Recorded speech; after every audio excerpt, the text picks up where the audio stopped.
Friends, welcome to personal tutor. I am Bhumika Mishra. हम North America का second part देख रहे हैं, जिसमें हम आज डिस्कस करेंगे फिज़िकल फीचर्स और उनके ड्रेनेज पैटर्न के बारे में। ठीक है, सबसे पहली चीज़ तो हमें ये पता होनी चाहिए कि नॉर्थ अमेरिका को कितने फिज़िकल फीचर में डिवाइड किया गया है। तो 3 फिज़िकल फीचर में डिवाइड किया गया है। कौन कौन से? एक तो वेस्टर्न कॉर्डिलेरा। ठीक है, वेस्टर्न कॉर्डिलेरा में कौन कौन से आएगा? ठीक है, रॉकी माउंटेन्स आएंगे, और रॉकी को ना रॉकी कॉर्डिलेरा बोला जाता है। कॉर्डिलेरा किसे बोला जाता है? उसको बोला जाता है जिसमें कंटिन्यूअस कई माउंटेन होते हैं। ठीक है, एक सीरीज ऑफ माउंटेन को बोला जाता है कॉर्डिलेरा। ठीक है, दूसरे को बांटा गया है सेंट्रल लोलैंड। ठीक है, ये फर्स्ट है। सेकंड क्या है? Central lowland. ठीक है, वो ग्रीन एरिया जो प्लेन एरिया है उसको बोला गया है सेंट्रल लोलैंड। ठीक है, थर्ड पार्ट में क्या डिवाइड किया गया है? थर्ड पार्ट को डिवाइड किया गया है ईस्टर्न हाईलैंड। ठीक है, ईस्टर्न हाईलैंड वो एरिया जहाँ पे आपको कनेडियन हाईलैंड दिखेगा। ठीक है, कनेडियन सील्ड दिखेगी, वो लॉरेशियन हाईलैंड दिखेगा, वो वाले एरिया को ईस्टर्न हाईलैंड में डिवाइड किया गया है। ठीक है, तो नॉर्थ अमेरिका के 3 फिजिकल फीचर हैं। हमें ये पता होना चाहिए कि नॉर्थ अमेरिका को कितने फिजिकल फीचर में बांटा गया है। तो 3, वेस्टर्न कॉर्डिलेरा, सेंट्रल लोलैंड और ईस्टर्न हाईलैंड। ठीक है, अब हम एक एक करके तीनों को मैप के थ्रू समझेंगे कि कैसे क्या किया गया है। ठीक है, ये देखिए, ये नॉर्थ अमेरिका का मैप है। नॉर्थ अमेरिका के फर्स्ट पार्ट में हमने ये चीज़ देख ली थी कि ये पूरा का पूरा माउंटेनियस एरिया है जिसे रॉकी माउंटेन बोला गया। ठीक है, रॉकी के साथ साथ यहाँ पे रॉकी के साथ साथ कई माउंटेन है, कैस्केड के सेरिया नेवाडा, इस तरीके के माउंटेन है। ठीक है, ये अब इसका एक्सटेंशन कहाँ से है? अलास्का से लेकर ये आपको देखने को मिलेगा साउथ अमेरिका के एंडीज तक टच कर रहा है। ये देखिए, ये आप इसको अच्छे से देखेंगे तो ये देखिए, ये पूरा north America even south America के साथ भी ये टच करता है, और साउथ अमेरिका में हमें एंडीज देखने को मिलता है और वो एंडीज तक है। मतलब रॉकीज एंडीज से साउथ से लेकर अलास्का तक हमें देखने को मिलता है, वेस्टर्न कॉर्डिलेरा पूरा देखने को मिलता है। और साथ में ये वेस्ट साइड पे इस पैसिफिक ओशियन को टच करता है, और पैसिफिक ओशियन क्या है? Pacific ocean Pacific ring of fire है। अपन ने ये चीज़ समझी थी जब अपन ने वर्ल्ड मैप पढ़ा था कि किस तरीके से ये जो है वो वॉल्केनिक प्लेस है, क्योंकि यहाँ पे ओशियानिक प्लेट जो है वो सबडक्ट हो रही है, और ये क्या कहते हैं, कॉन्टिनेंटल प्लेट है जो उठ रही है। और ये ओशियानिक प्लेट सबडक्ट हो रही है, इस तरीके से देखिएगा, ओशियानिक प्लेट सबडक्ट हो रही है और कॉन्टिनेंटल प्लेट जो है वो उठ रही है। इस वजह से यहाँ पे हमें माउंटेन देखने को मिलता है, और यहाँ पे माउंटेन देखने के साथ साथ ये वॉल्केनिक प्लेस भी है। यहाँ पे अर्थक्वेक सबसे ज़्यादा आते हैं, वॉल्केनो सब इरप्शन सबसे ज़्यादा होता है। इसी से हमें ये समझ में आता है कि ये रॉकी माउंटेन और वेस्टर्न कॉर्डिलेरा जो है वो यंग फोल्ड माउंटेन है। क्यों? क्योंकि ओशियानिक प्लेट सबडक्ट हो रही है और कॉन्टिनेंटल प्लेट उठ रही है। मतलब ये कंटिन्यूस प्रोसेस हो रही है ना, इस वजह से ये यंग फोल्ड माउंटेन है। ठीक है, यहाँ तक चीज़ें समझ में आई। अब दूसरा, यहाँ की सबसे हाईएस्ट पीक क्या है? ठीक है, यहाँ की सबसे हाईएस्ट पीक क्या है? ठीक है, तो हाईएस्ट पीक जो है वो यहाँ की है माउंटेन देनाली। ठीक है, जो कि आपको अलास्का में यहाँ पास देखने को मिलेगी।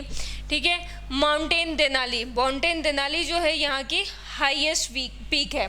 लेकिन हम यूएसए के लैंड मास की बात करें तो यूएसए के लैंड मास यहाँ पे आप देखेंगे अपने मैप पे कि यहाँ पे माउंट विनिपेग है। माउंट विनिपेग जो है वो यूएसए के लैंड मास में है।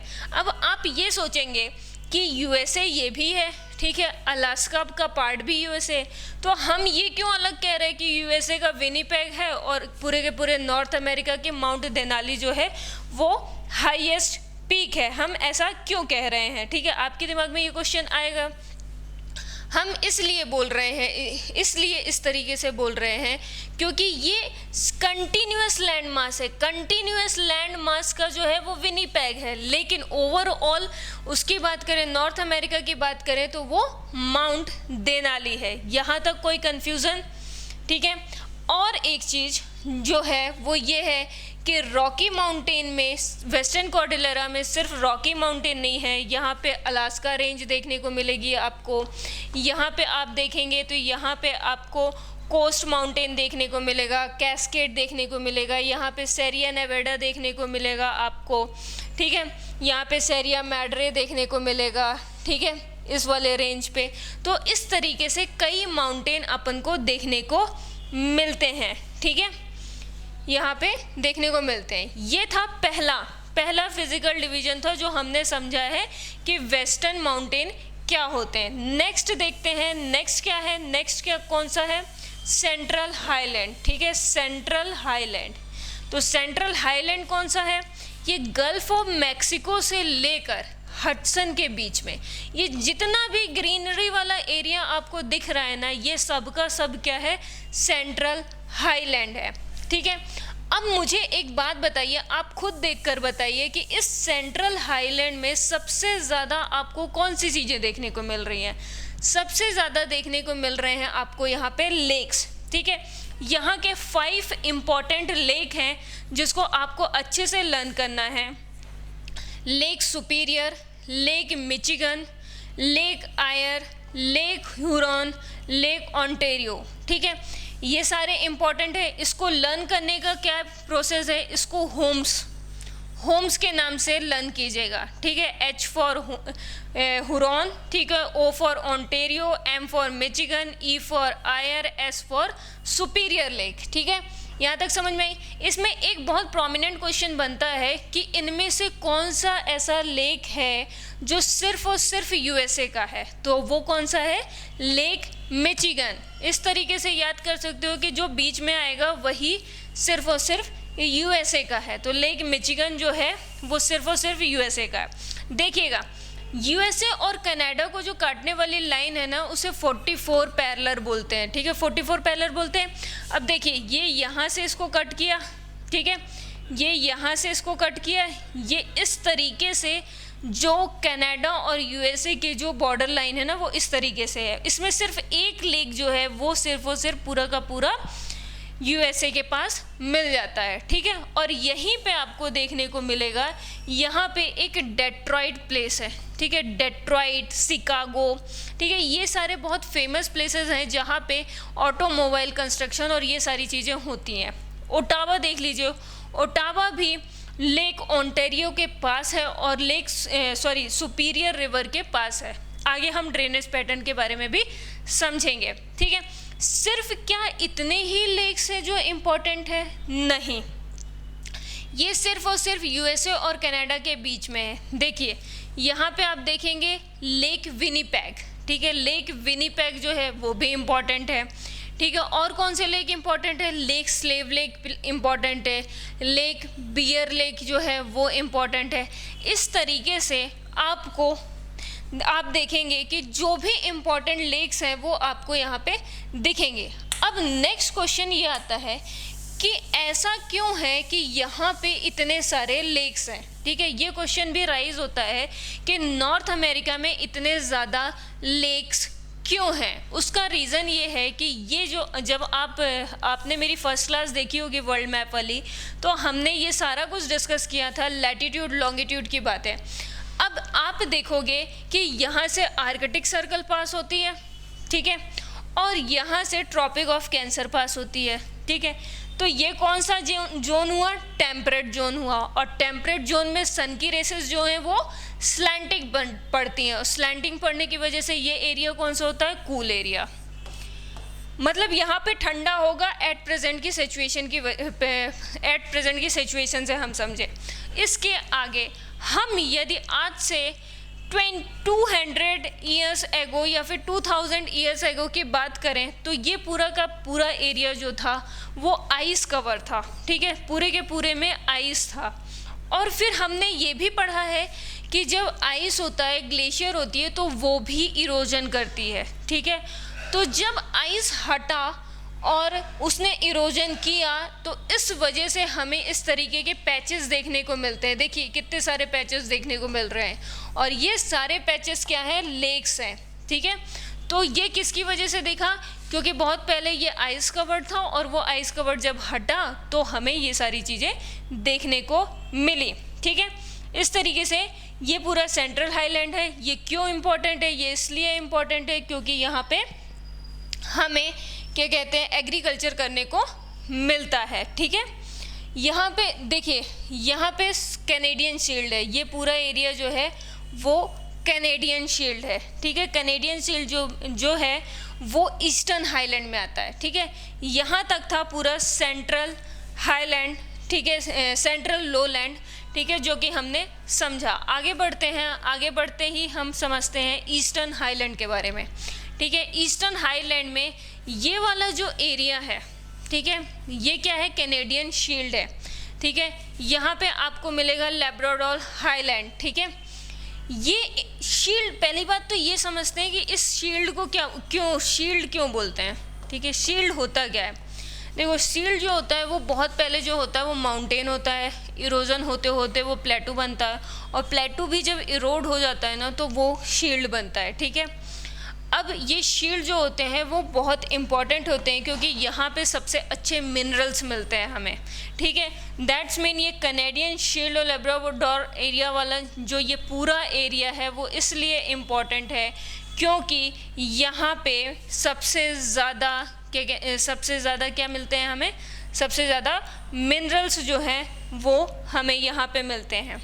देखिए यहाँ पे आपको एप्लेचियन माउंटेन दिखेगा, ये तो आप मैप से पढ़ रहे हो तो अपने मैप पे देखिएगा, यहाँ आपको एप्लेचियन माउंटेन मिलेगा, ठीक है। एप्लेचियन माउंटेन जो है वो ओल्ड फोल्ड माउंटेन है।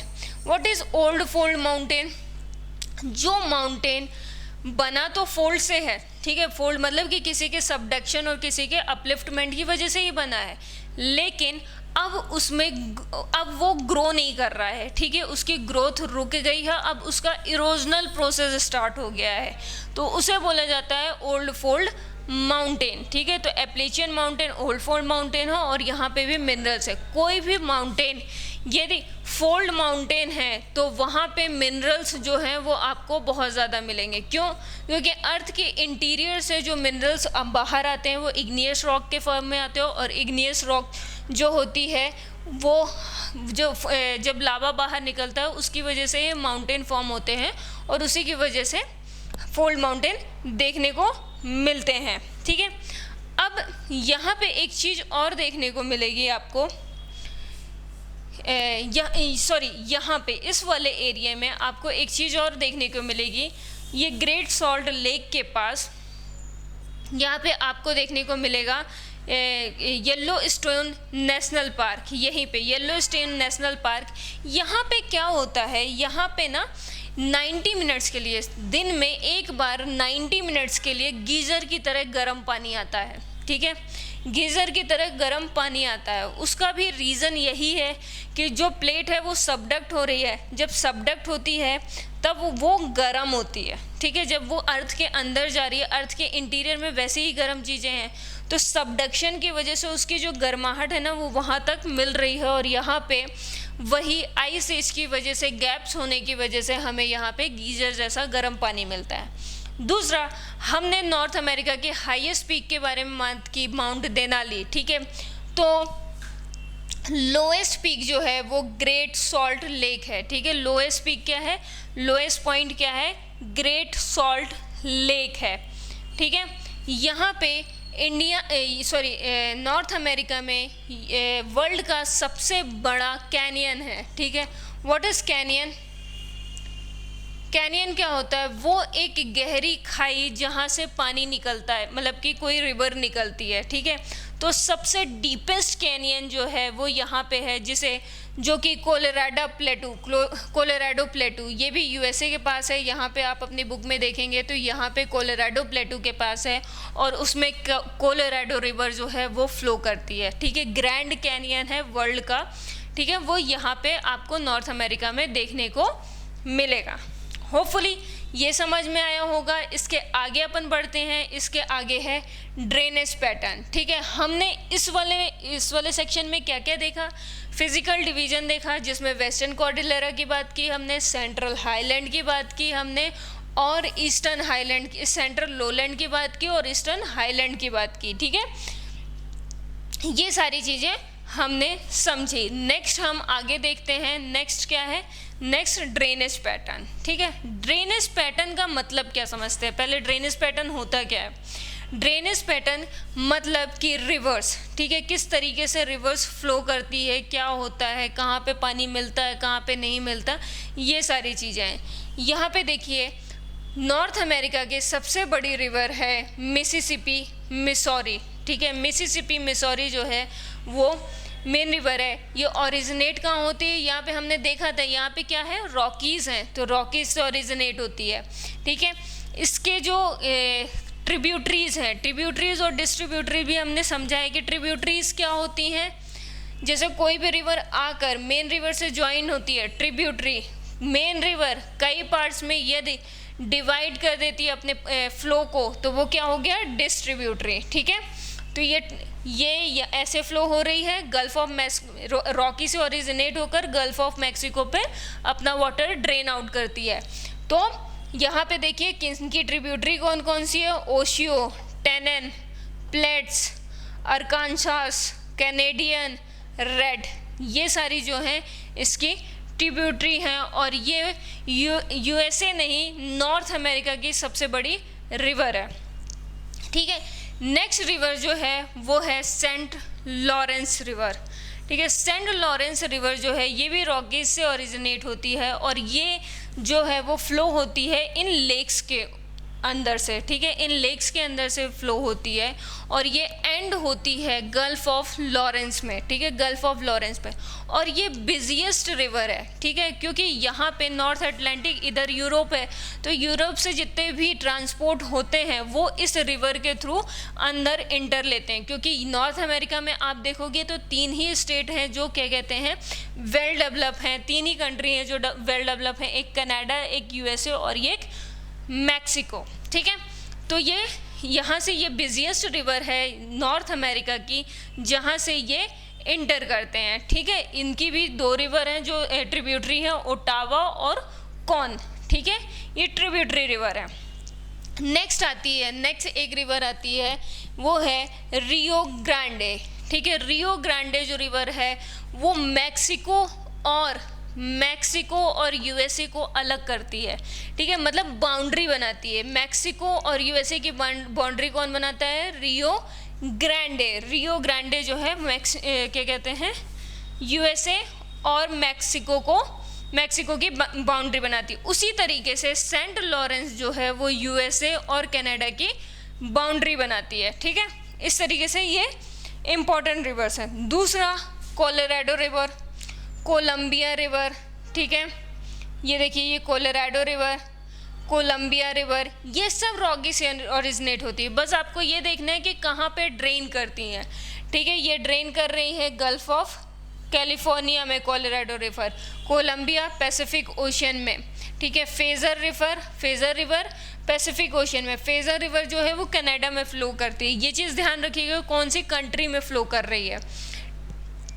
नेक्स्ट देखते हैं, नेक्स्ट मैकेंजी जो है वो गल्फ ऑफ मैकेंजी में गिरती है। ये जो छोटा सा एरिया है ना, इसे गल्फ ऑफ मैकेंजी बोला जाता है। फिर ये ब्यूफोर्ड सी है, और ब्यूफोर्ड सी कहाँ है? आर्कटिक ओशियन में। तो मैकेंजी जो है वो इम्पॉर्टेंट रिवर है कनाडा की सबसे लंबी रिवर है। ठीक है, ये कहाँ से ओरिजिनेट होती है? ये ग्रेट लेक के पास से ओरिजिनेट होती है, रॉकी माउंटेन से ही ओरिजिनेट होती है, और गल्फ ऑफ मैकेंजी में जाके ड्रेन करती है अपना वाटर। ठीक है, और अलास्का की सबसे लंबी रिवर कौन सी है? यूकॉन रिवर क्या है? बेरिंग सी में जाके ड्रेन करती है अपना वाटर।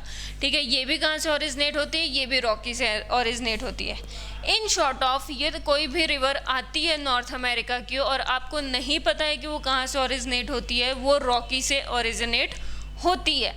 ठीक है, नेक्स्ट देखते हैं हडसन बे में कौन कौन सी रिवर जाती है? नेल्सन, ठीक है, सीम, एल्बे और गेरवेल। ठीक है, ये रिवर जाती है। अब कुछ इम्पॉर्टेंट रिवर हैं जिनके बारे में इसमें तो नहीं दिया हुआ है, ठीक है। क्या कौन कौन सी रिवर है जो इम्पॉर्टेंट है? एक है जो जिसके बैंक में न्यूयॉर्क सिटी जो है वो बसी हुई है। न्यूयॉर्क यहाँ आसपास है, इधर साइड है, ये बसा हुआ है हडसन रिवर, ठीक है। हडसन रिवर के किनारे क्या बसा हुआ है? न्यूयॉर्क सिटी किसके बैंक में है? हडसन रिवर, ठीक है। नेक्स्ट जो है वो है शिकागो जो है वो अपन ने यहाँ पे देखा था। शिकागो जो है वो शिकागो रिवर के किनारे, ठीक है। शिकागो किसके किनारे? On the bank of Chicago river, ठीक है। नेक्स्ट जो है वो है फिलाडेल्फिया जो है वो लोअर डेलवेयर, ये यहीं पे है। फिलाडेल्फिया जो है वो यहीं पे है, ठीक है। न्यूयॉर्क के जस्ट ऊपर है, जब आप देखोगे अपना मैप उसमें दिखेगा फिलाडेल्फिया जो है वो लोअर डेलवेयर, ठीक है। लोअर डेलवेयर के बैंक में है, ठीक है, ये रिवर है, ठीक है। नेक्स्ट कौन सी इंपॉर्टेंट है? नेक्स्ट है क्लीवलैंड, ठीक है। क्लीवलैंड, ठीक है। ये कौन से रिवर के किनारे है? ये क्यूहोगा रिवर, इस रिवर के किनारे है, ठीक है। एक है बाल्टीमोर प्लेस है। बाल्टीमोर प्लेस जो है वो पाटापोका, ठीक है। रिवर कौन सी है? पाटापोका, ठीक है। इस रिवर के किनारे जो है वो बाल्टीमोर जो है वो सिचुएटेड है। तो ये कुछ इम्पॉर्टेंट प्लेसेस से जिसके बैंक जो किसी बैंक के किसी रिवर के बैंक पे सिचुएटेड थे, तो वो सारे अपन ने डिस्कस कर लिए, ठीक है। तो इस तरीके से आपको ये समझना है कि पैसिफिक ओशन में कौन सी रिवर जा रही है, अटलांटिक ओशन में कौन सी जा रही है, गल्फ ऑफ मैक्सिको में कौन सी जा रही है। आपको ये लर्न करना है कि कहाँ पे कौन सी रिवर अपना वाटर ड्रेन आउट कर रही है, और आप पूरे ड्रेनेज सिस्टम को इसी तरीके से डिवाइड कर सकते हैं। ये आप मेंस लिख रहे हैं तो उसमें ये देख सकते हैं कि पूरे नॉर्थ अमेरिका के ड्रेनेज पैटर्न को कि आर्कटिक ओशन में जाने वाले, पैसिफिक ओशन में जाने वाले, अटलांटिक ओशन में जाने वाले, इस तरीके से आप पूरे के पूरे नॉर्थ अमेरिका को डिफाइन कर सकते हैं और उनके इम्पॉर्टेंट रिवर्स को डिस्कस कर सकते हैं। फिर बाद में आप ये लिख सकते हैं कि कुछ इम्पॉर्टेंट प्लेस जो किसी रिवर के बैंक में सिचुएटेड हैं उसको अलग से आप डिनोट कर सकते हैं। होपफुली आपको ये आज का फिजिकल डिवीजन और ड्रेनेज पैटर्न समझ में आया हो तो अपने दोस्तों के साथ शेयर करें, लाइक करें और सब्सक्राइब करें चैनल को। Thank you.